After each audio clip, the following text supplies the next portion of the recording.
Hi guys, അസ്സലാമു അലൈക്കും, welcome back. എന്തൊക്കെയുണ്ട് വിശേഷം? എല്ലാവർക്കും സുഖം തന്നെയല്ലേ? അൽഹംദുലില്ലാ, ഞങ്ങൾക്കും സുഖം. അപ്പോൾ ഞാനിന്ന് വന്നിട്ടുള്ളത് വളരെ ഈസിയും ടേസ്റ്റിയും ആയിട്ടുള്ള മാങ്ങാച്ചാറിൻ്റെ റെസിപ്പിയുമായിട്ടാണ്. ഇതിൽ ഞാൻ മുളക് പൊടിയോ അച്ചാർ പൊടിയോ ഒന്നും തന്നെ ചേർക്കാതെയാണ് ഉണ്ടാക്കിയിട്ടുള്ളത്. ശരിക്കും ഇത് വെറൈറ്റി ടേസ്റ്റ് ആയിട്ടുള്ള ഒരു അച്ചാർ തന്നെയാണ്. അപ്പോൾ നമുക്കിതെങ്ങനെ ഉണ്ടാക്കാമെന്ന് നോക്കാം. അതിനുവേണ്ടി ഞാനിവിടെ എടുത്തിട്ടുള്ളത് 3 പച്ചമാങ്ങയാണ്. ഇനി ഇത് കഴുകി ഇതിൻ്റെ വെള്ളമെല്ലാം തുടച്ചെടുത്തിട്ട് നമുക്കിത് ചെറിയ പീസുകളാക്കി എടുക്കാം. അപ്പോൾ ഇതാ ഞാൻ മാങ്ങ ചെറിയ ചെറിയ പീസുകളാക്കി കട്ട് ചെയ്തെടുത്തിട്ടുണ്ട്. മാങ്ങ മുറിച്ചെടുക്കുമ്പോൾ ഇതിൻ്റെ വെള്ളം കളയാൻ പ്രത്യേകം ശ്രദ്ധിക്കണം. ഇല്ലാന്നുണ്ടെങ്കിൽ അച്ചാർ പെട്ടെന്ന് തന്നെ മോശമാകാൻ ചാൻസ് ഉണ്ട്. നമ്മൾ അച്ചാറിന് വേണ്ടി എന്തെടുക്കുമ്പോഴും അതിൽ വെള്ളത്തിൻ്റെ അംശം ഒട്ടും ഉണ്ടാകാൻ പാടില്ല. ഇനിയിപ്പോൾ ഇതിലേക്ക് ഞാൻ കുറച്ച് കാന്താരി മുളകാണ് ഇട്ട് കൊടുക്കുന്നത്. നിങ്ങളടുത്ത് കാന്താരി മുളകില്ലെങ്കിൽ പച്ചമുളക് മുറിച്ചിട്ട് കൊടുത്താലും മതി. കുറച്ചുകൂടി ടേസ്റ്റ് കിട്ടുന്നത് കാന്താരി മുളക് ഇട്ടാലാണ്. ശേഷം നമുക്കിതിലേക്ക് ആവശ്യത്തിനുള്ള ഉപ്പിട്ട് കൊടുക്കാം.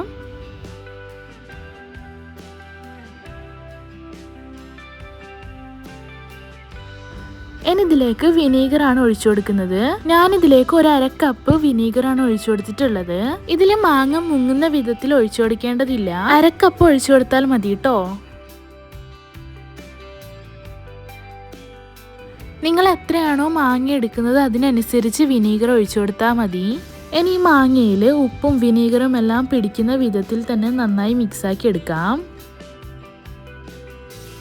അപ്പോൾ ഇതാ എല്ലാം നന്നായി മിക്സാക്കി എടുത്തിട്ടുണ്ട്. ഇത് ഞാൻ തലേന്ന് രാത്രി മിക്സാക്കി വെച്ചതാണ് കേട്ടോ. ഇങ്ങനെ ഒരു ദിവസമെങ്കിലും നമുക്ക് മാങ്ങ ഉപ്പിലിട്ട് വെക്കേണ്ടതുണ്ട്. എന്നാലേ അച്ചാർ നല്ല പെർഫെക്റ്റ് ആയിട്ട് ടേസ്റ്റ് ആയിട്ട് കിട്ടുള്ളൂ. ഇനിയിപ്പോൾ ഞാനൊരു പാൻ എടുത്തിട്ട് അതിലേക്ക് വെളിച്ചെണ്ണ ഒഴിച്ചു കൊടുക്കുന്നുണ്ട്. നിങ്ങൾക്ക് വേണമെങ്കിൽ നല്ലെണ്ണ ഒഴിച്ചു കൊടുക്കാവുന്നതാണ്. ശേഷം ഇതിലേക്ക് 1 സ്പൂണ് കടുക് ഇട്ട് കൊടുക്കുന്നുണ്ട്. ഇനിയിപ്പോൾ കടുക് നന്നായി പൊട്ടി വന്നാൽ ഇതിലേക്ക് വെളുത്തുള്ളി ഇട്ട് കൊടുക്കാം. എത്രത്തോളം വെളുത്തുള്ളി ഇടുന്നോ അത്രയും നമ്മുടെ അച്ചാറിൻ്റെ ടേസ്റ്റ് കൂടും. ഞാനിവിടെ കുറച്ചധികം തന്നെ വെളുത്തുള്ളി ഇട്ട് കൊടുക്കുന്നുണ്ട്. പിന്നീട് ഞാനിതിലേക്ക് ചെറുതായി കട്ട് ചെയ്ത് വെച്ച ഇഞ്ചിയാണ് കേട്ടോ ഇട്ട് കൊടുക്കുന്നത്. ഇനി എല്ലാം കൂടി നല്ലതുപോലെ മിക്സാക്കി കൊടുക്കാം. ഈ ഇഞ്ചിയും വെളുത്തുള്ളിയും ഫ്രൈ ആക്കി എടുക്കേണ്ട ആവശ്യമൊന്നുമില്ല കേട്ടോ. ജസ്റ്റ് ഒന്ന് വഴറ്റി എടുത്താൽ മതി. ശേഷം ഞാനിതിലേക്ക് കുറച്ച് കറിവേപ്പിലയാണ് ഇട്ട് കൊടുക്കുന്നത്. നല്ല ഫ്രഷ് ആയിട്ടുള്ള കറിവേപ്പില തന്നെ എടുക്കണം. കറിവേപ്പില ഇട്ടതിന് ശേഷം ഇപ്പോൾ തന്നെ നല്ലൊരു സ്മെല്ല് കിട്ടുന്നുണ്ട്. ഇനിയിപ്പോൾ ഞാനിതിലേക്ക് 1 ടീസ്പൂണ് മഞ്ഞൾപ്പൊടിയും 1 ടീസ്പൂണ് മല്ലിപ്പൊടിയുമാണ് ഇട്ട് കൊടുക്കുന്നത്. ഞാനിപ്പോൾ ലോ ഫ്ലെയിമിലാക്കിയിട്ടാണ് കേട്ടോ മല്ലിപ്പൊടിയും മഞ്ഞൾപ്പൊടിയും ഒക്കെ ഇട്ട് കൊടുത്തിട്ടുള്ളത്. പൊടികൾ ഇട്ട് കൊടുക്കുമ്പോൾ കരിഞ്ഞു പോവാതിരിക്കാൻ വേണ്ടിയിട്ട് ലോ ഫ്ലെയിമിലാക്കിയിട്ട് തന്നെ ഇട്ട് കൊടുക്കണം.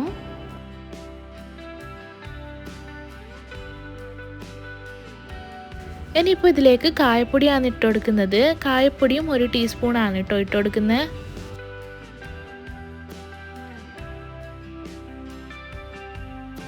ഇനിയിപ്പോൾ എല്ലാം ഇളക്കി കൊടുത്തതിന് ശേഷം തലേന്ന് ഉപ്പിലിട്ട് വെച്ചിട്ടുള്ള മാങ്ങയുടെ വെള്ളം മാത്രം ഒഴിച്ചു കൊടുക്കാം. ഞാനിപ്പോൾ പ്ലേറ്റ് വെച്ച് മൂടിക്കൊടുത്ത് ചെരിച്ച് വെച്ചിട്ടാണ് ഇതിൻ്റെ വെള്ളമൊക്കെ ഊറ്റിയെടുക്കുന്നത്.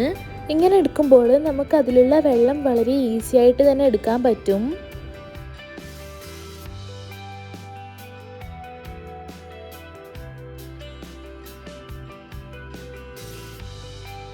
ഇപ്പോൾ ഇതാ ഇതിലുള്ള വെള്ളം ഫുള്ളായിട്ട് കിട്ടിയിട്ടുണ്ട്. ഇനി നമുക്കിത് തിളപ്പിച്ചെടുക്കാം.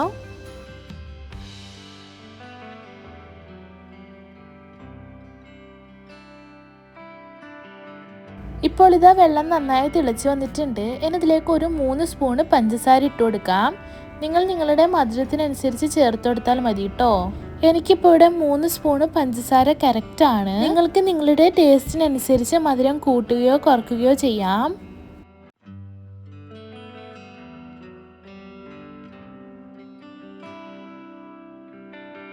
ഇനി നമുക്കിതിലേക്ക് എടുത്തു വെച്ചിട്ടുള്ള മാങ്ങ കൂടി ഇട്ട് കൊടുക്കാം. ഞാനിപ്പോൾ ഇതിൽ ഉപ്പിട്ട് കൊടുക്കുന്നില്ല, കാരണം മാങ്ങയിൽ ഉപ്പിട്ട് കൊടുത്തത് കൊണ്ട് ഇതിൽ ഉപ്പിട്ട് കൊടുക്കുന്നില്ല. ഞാനിത് ടേസ്റ്റ് നോക്കിയിട്ട് ഉപ്പ് കറക്റ്റ് ആയതുകൊണ്ട് ഇതിൽ ഉപ്പിട്ട് കൊടുക്കുന്നില്ല. നിങ്ങൾ ഇട്ട് കൊടുക്കുമ്പോൾ ഉപ്പ് നോക്കിയിട്ട് പാകത്തിനനുസരിച്ച് ഇട്ട് കൊടുത്താൽ മതി. ഇനിയിപ്പോൾ എല്ലാം കൂടി നല്ലതുപോലെ തന്നെ മിക്സാക്കി എടുക്കുന്നുണ്ട്. ഇനിയിപ്പോൾ ഞാനിതിലേക്ക് 1 സ്പൂണ് ഉലുവയും കടുകും വറുത്ത് പൊടിച്ചതാണ് കേട്ടോ ചേർത്ത് കൊടുക്കുന്നത്. ഞാനിവിടെ മെഷർമെൻറ്റ് സ്പൂൺ എന്നാണ് കേട്ടോ പറഞ്ഞിട്ടുള്ളത്. സ്പൂൺ എന്ന് ഉദ്ദേശിച്ചത് ടേബിൾ സ്പൂൺ അല്ല കേട്ടോ, ടീസ്പൂണാണ്. ഈ അച്ചാറിന് മധുരവും എരിവും എല്ലാം കൂടിയിട്ട് നല്ലൊരു ടേസ്റ്റാണ് കേട്ടോ ഉണ്ടാവുക. ഇത് നമുക്ക് മാസങ്ങളോളം കേടുകൂടാതെ സൂക്ഷിക്കാവുന്നതാണ്. നിങ്ങൾ ഓയിൽ ഒഴിക്കുമ്പോൾ പ്രത്യേകം ശ്രദ്ധിക്കണം. ഓയിൽ ഒഴിക്കുമ്പോൾ കുറഞ്ഞു പോയിട്ടുണ്ടെങ്കിൽ നമുക്കത് അധിക കാലം സൂക്ഷിച്ച് വെക്കാൻ പറ്റില്ല, പെട്ടെന്ന് തന്നെ കേടായി പോകും.